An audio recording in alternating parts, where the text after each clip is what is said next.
My name's Sarah. And I'm Miley. And she's Miley. And we did our environmental science final on brewing and more specifically beer. And to do this, we looked at local breweries in our area, including home brewers, small craft breweries, and more medium-sized breweries. In addition to this, we also researched some bigger breweries like Budweiser. During our research, we interviewed house brewer Mr. Santoni, as well as Mr. Anderson, who doesn't actually brew beer, but he makes mead, which is honey wine and goes through a similar process. In addition to that, we ended up interviewing master brewer at Sacrilege Kitchen and Brewery. We also did research into methods and techniques that can be used in making beer more sustainable, that include what they do with water waste, what they do with the grain waste.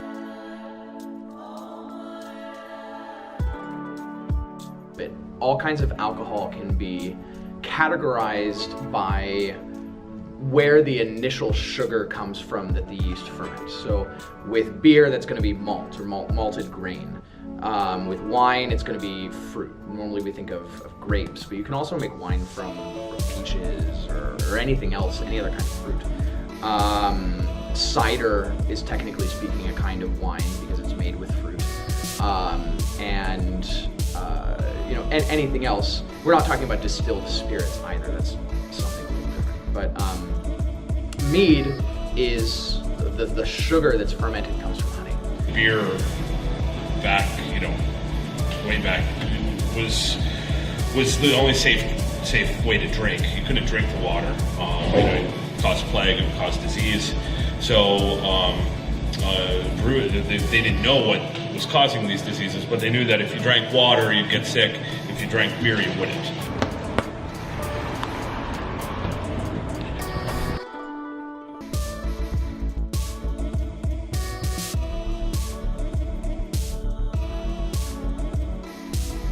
I'm Joe Puccini, owner of Sacrilege Brewery and Kitchen on Main Street, Half Moon Bay. Been open for a little over a year and a half. We have a really small brewing system, 3-barrel brewing system. The water left from the last batch in there, but it's almost all gone. And then we transferred to our 3-barrel fermenters. One we're cleaning right now for next week's batch, and this one is full. It goes right into the kegs. Okay. So, larger kegs, smaller kegs. Yeah. We brew about once a week, so out of the 3 breweries in Half Moon Bay, we are the small guy. We like to brew outside the 4 ingredients and make it interesting, make it fun, make it something that you don't usually encounter. What are some examples of? Oh boy, we could go anywhere from the common, grapefruit or orange that's commonly found in a lot of microbrews these days. And all the way up to we've used pickled ginger and wasabi and coconut and stuff like that. That's a little weirder. We have a local farm that comes and picks up the grain every time we brew. Our chef takes a little bit of it home with him as well. He has some livestock. And frankly, from a marketing standpoint, I wouldn't want to drink beer with gray water, or at least that I knew was made with gray water. I understand the importance of it, but I don't think we're at that point. We use a gas fire. We have a really small system, and everything's gas fired. It's an older system. But it's not the most efficient. But that's what we have. So that's what we brew 3 barrels at a time. So I think last year it was about 100 barrels. Approximately, we're about 4 to 1, 5 to 1. Okay. For every gallon of beer we produce, it takes about 4 to 5 gallons of water. At home it was probably a lot worse than it is now. We do our best to recycle as much water as we can. It's not easy though. We have a really small facility, so it's not as easy as the bigger guys who can use their runoff water and then just start a new batch. Since we're brewing once a week, what we usually do with that water is we tank it back into our hot liquor tank, and then we'll use it throughout the week for cleaning or for other things. We do use Admiral Maltings, which is a brand new maltster in Alameda, California. So they're extremely sustainable. They're the only California maltster, and it's great because they're in the Bay Area. And, so they use all California farms, and they malt right there on the premises. So, you know, we do decrease our footprint that way, you know, by trying to keep everything local, you know, not having to ship it from the Midwest or from Europe.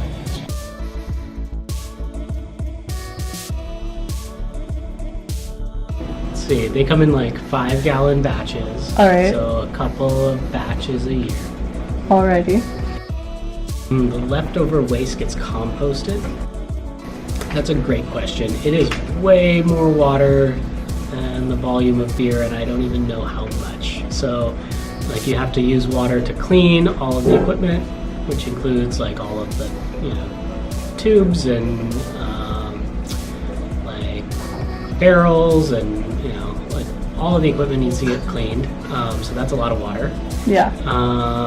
You have to use water to like cool everything, so you have to use ice to cool down your beer. Okay. You have to, of course, sterilize the bottles, so that takes water actually in the sterilization process.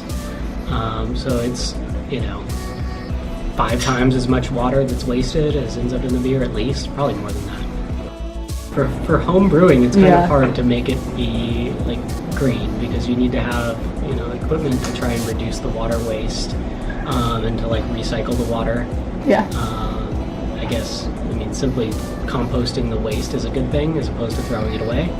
But other than that, not really.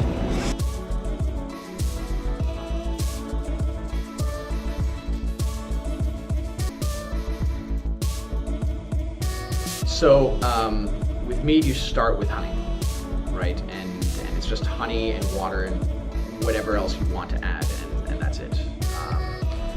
And with beer, there's an entire other set of processes that come beforehand, right? With honey, you're already working with a finished product. The bees have done all the work for you. And so with beer, though, in order to get to that point where you have something that can be added to the water, or metaphorically speaking, added to the water, because it's already in the water by the time it gets to that point. But, you know, going all the way back to the beginning, you're starting with grain, fresh grain, which has no sugar in it. It's all starches. And, you know, when that grain goes into the ground, the germ wakes up and it converts the starches to sugar in preparation for growing. But what brewers will do is they'll take that grain, they'll add a little bit of water to wake up the germ, and then as soon as the sugars get converted, before the germ can grow into the whole plant, they dry them back out. And so it freezes the process and stores that sugar. And then the beer makers just take that, you grind it up, you heat it up in some hot water to extract the sugar. Well, it depends. So mead is I mean, it's as varied as any other kind of beverage. You can basically add anything that you think would be good to mead. There are no rules. You know, mead, there's varieties of mead all over the world. But with traditional mead, you just have honey and water. We make all kinds. Okay. Yeah. All right.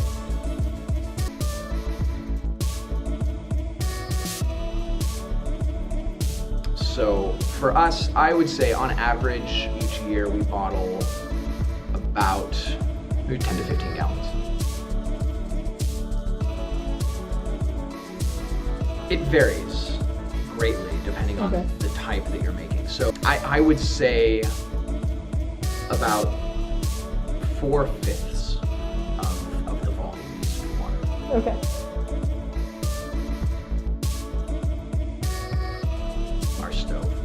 Stove. Whatever it happens to be. And sometimes we don't even need that. You know, mead, beer, you absolutely need heat. You need heat to get everything going.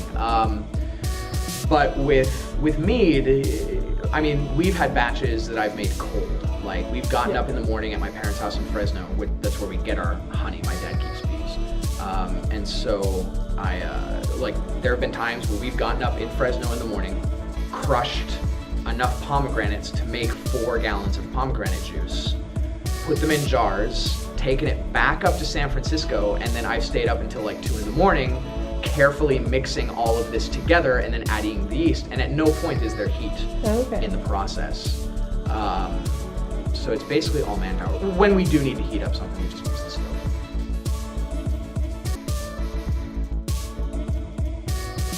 But there's very little waste.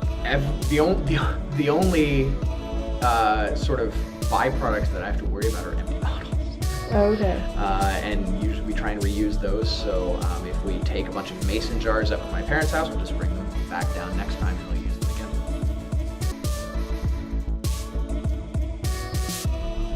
Already. Yeah, I get honey from Fresno. My dad keeps bees, and it's sort of a hobby for him in his retirement, but it's turning into more of a passion. And I feel very strongly about beekeeping as like a virtuous act, right? Bees they're in a lot of trouble right now with pesticides and other things. They're being used to combat pests and then killing the bees at the same time. And I mean, bees are crucial. They pollinate the vast majority of all these flowering things, and it's going to be a sorry world without them. And I think if everyone did their part and kept a hive, the world would be a much happier place.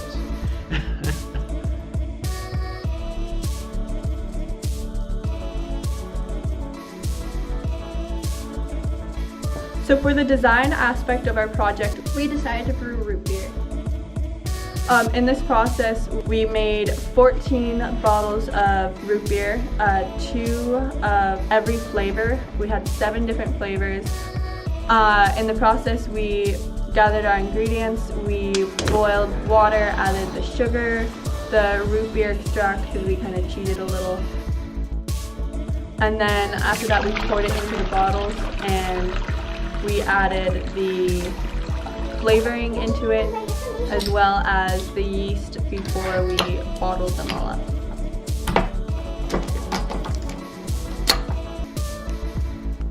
Yeah, we didn't use that much. After this process, we calculated the water use of the cleaning process, the amount in the different ingredients, and the overall water that was in the.